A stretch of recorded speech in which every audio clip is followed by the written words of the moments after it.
Amahoro y'Imana bane namwe bakozi b'igihugu ciza c'u Burundi, igihugu giteye igomwe, igihugu Imana yaduhaye kugira ngo tukibemwo. Muri kumwe na Prince Kami, the Patriot Boy, umukunzi w'igihugu c'u Burundi. Nifuza kuririmbana namwe kano akaririmbo nkunda cane. Reka tujane.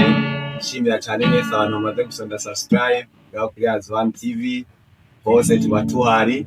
Turifuza turabatembereza tubereka ivyiza vy'u Burundi, kandi tunaganira ku kijanye no gukunda igihugu, ku kijanye no kwitaho impetso yacu.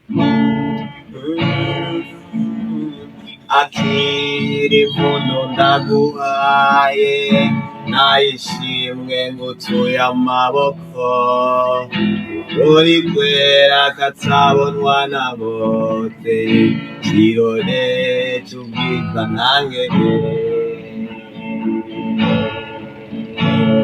Abawe bakwise Burundi, nanje nkwise buramuko, iresica saruwe neza, irukiro bwabo wibarutse. Amakuru yose aratugiza wamanye, imisozi ibiyaya n'ibiyaga bigutatse.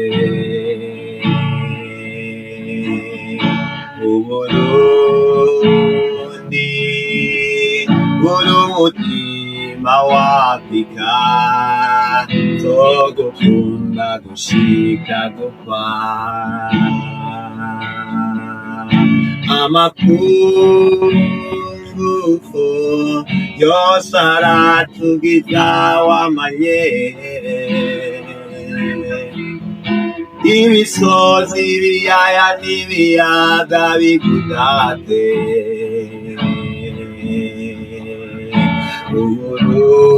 Uburundi buri umutima wa Afrika, nzogukunda gushika gupfa.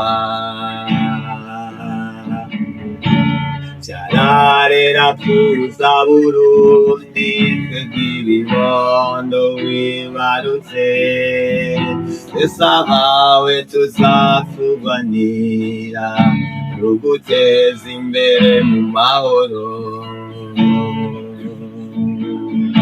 Amakuru yose aratugiza wamanye,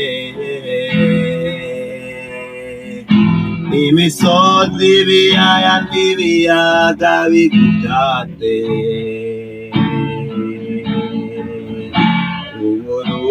Uburundi buri umutima wa Afrika, nzogukunda gushika gupfa.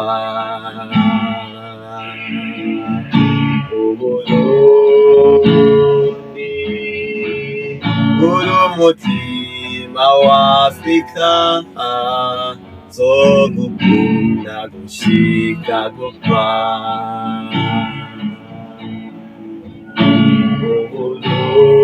Uburundi buri umutima wa Afrika, nzogukunda gushika gupfa. Imana ibahezagire mwebwe mwese mukunda igihugu ciza c'u Burundi, abantu mwese musengera igihugu ciza c'u Burundi. Imana ibahezagire abantu mwese muharanira iterambere ry'igihugu ciza c'u Burundi. Imana ibahezagire. Ubu nibwo butumwa nari ndabafitiye, ndababwira yuko igihugu c'u Burundi dukwiye kugikunda kandi tugacitwararika, kuko niyo mpetso yacu. Hari impamvu Imana itashimye ko tuvukira mu bindi bihugu, hari impamvu Imana yashimye ko tuvuga ikirundi, hari impamvu Imana yabikoze uko nyene yabikoze. Uburyo bwo kwashyize Imana imbere, ngo tuyishyire imbere muri byose, tuyishyire imbere mu byo dukora, umwe wese aho aherereye, sinzi amabanga Imana yadugenje, yundi aho Imana yabishyize. Uyu munsi vyonkimbara cane tubonye umuntu wese atumbereye, umuntu wese Imana yamuhaye gukora, Imana yadujeje, arabikora neza, muvyibuke neza. Uyu munsi nimba twarashize Imana imbere, kandi tukaba tuzi yuko umuntu wese iyo ariko akora impano ijambo ry'Imana rimbwira neza yuko Imana ikinezagira ibikorwa by'amaboko yiwe. Rero natwe ntacu by'ukuri hariho byinshi dukeneye, by'ukuri hariho byinshi turashikako, aho twifuza kugera nahawe na jewe, nahawe nanjye kugira ngo tubikore umwe wese mu ruhande rwiwe, apana ngo ubanze urabe abantu, ubanze urabe wenyene ubwawe, niko kumufatiyote w'ukuri, umufatiyote w'ukuri ni uraje ishinga no kugihugu ciwe cyotera kija imbere, ahubwo akirinda ikintu cose cyatuma igihugu ciwe kivugwa nabi. Rero ni nubwo butumwa bano batangiza ubandanye mukurikirana ibikorwa byacu ngaho kubi ubandanye mudushigikira, kandi ndinjira nakekeranya yuko uko biri kose tuzohashika, iterambere tuzorishikako, kubera ko sinkekeranya nimba Imana twarayizigiye, kandi nakekeranya ko Imana zoduha kubishikako. Ariko kandi ukore wese atumbereye, twirinde ibi n'ibindi vyotuma tudashika iterambere ry'igihugu cacu ciza c'Uburundi, kubera yuko ninabiranze murabona yuko n'idarapo nzogende musuzuma amadarapo yose y'ibihugu bitandukanye, idarapo ry'Uburundi muzosanga ariryo darapo vy'ukuri rifise akaru keza, ariryo darapo risa neza. So bigirwa benshi bikumva bene vyo, kunda kwivuga cane, kunda kudomako, mugabo uyu munsi birababaje usanga umuntu ya lisanse kuba ari wariko aratuma igihugu gitera kija imbere, ugasanga niwe muntu ariko aratuma igihugu gitera gisubira hariya. Rero kugaca usanga umuntu abimbuze paske wewe mu bitumwa nahawe kwanga nkunde kudomako, mugabo hariho abandi usanga aca yewe kuko abidomako garagenda izuzima. Wewe uzi ko hari ikintu Imana yakujeje, kubera ko je naho ndabivuga nta kuri gusa bagoma, n'ijambo ry'Imana rirabivuga. Ugasanga Imana yaraguhaye indongozi kanaka, Imana yaraguhaye igisata kanaka ngucitse, ugasanga ni wewe nyene ahubwo uri kuratuma aho ibintu bigenda neza ugatuma ibintu bigenda nabi. Tuzoja dushika hehe? Turabe neza rero yuko turiko turatukisha idarapo ryiza ry'igihugu c'Uburundi, turiko turatukisha uvuga Imana yaduhaye kubamo, nabivuze hari impamvu Imana yaduhaye kuba hano mu Burundi, hari impamvu Imana itaduhaye kuvukira mu bindi bihugu, yaduhaye kuvukira hano mu gihugu ciza c'Uburundi. So sinzi impamvu iyi message Imana yama yayimaye kuyitanga, si ngombwa ndinde nzingurure Bibiliya n'iki n'iki, nama ndabivuga abakristo mu Burundi turarenga ibice 90%. So none why iterambere tutari kabaka vyihuse, why usanga ibi n'ibi bigenda bishumbagira? Ni kubera iki kenshi twitwaza ibi n'ibindi? Oya, ndakubwiza ukuri, wewe ubona ubu butumwa ukumva ari umuntu wuheza bukamufasha, rero uraza kutora ngamusi wewe ubaza yuko ivyo uriko urakora atavyo bizokuvugira, uzasokibukire kuki? Wifuza ko nimiri wamara kurangiza uzokibukire kuki? Reka ukore neza uzokibukire kujiza, apana kwibukira kubibi. Basi hariho abantu ngira ngo kenshi rimwe na rimwe na Satani abigiye tubibeshe, reka turaba neza, hari igihe usanga ari twebwe nyene turiko turaba inkwezi z'amarere, ugasanga umuntu uswadiza umukristu yategeza kuba umuntu yibuka Yesu canke Yesu gakunda kubivuga, yari umuntu yabwiza kubaho arondera ineza y'abandi benshi, agaharanira yuko abandi babaho neza kubwiwe, mugabo ugaca usanga uwo muntu ahubwo wewe ugenda gutegura ibintu ngo abandi bamererwe nabi.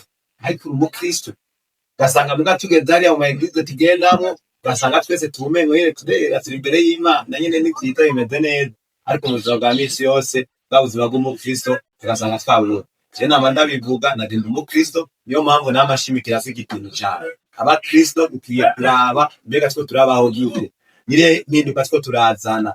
Nimba intumwa 12 za Kristo zarahinduye isi, uyu munsi Kristo akaba ari karapugwa mu isi yose, why not natwe tutokora d'une façon ku buryo dushobora natwe gukora ku buryo iryo zina rya Kristo bitabiryo mu majambo gusa, mugano mu aditeri kaba, parce que Yesu ahageze asanze abantu bako bararira yabazanira kunezerwa, asanze abantu bashonje yarabagaburira, asanze abantu baburaniwe bari mu maganya bagwaye indwara zananiranye, abantu yaca bagirira neza.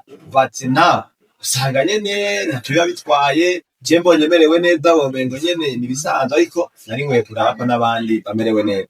Bwari buno butumwa bane bahetsagire, ndazi nakekeranya ko hariho benshi babikurikirana kandi bikabafasha, ariko kimwe n'ivyo dusenga Imana, tuvyereka Imana, hama tuje ko dukore, parce que agamye Imana irambwira yuko ukwizera mutagira ibikorwa ukonya kuba gupfuye. ariko kandi twagomba gushira ukwizera hama tugasenga, amen, tugakora. So Imana ibahezagire, ndabakunda cyane. Ni Prince Kami, Patriot Boy, Rwanda mudushigikira kuri Azwan TV, mwarahezagiwe cyane.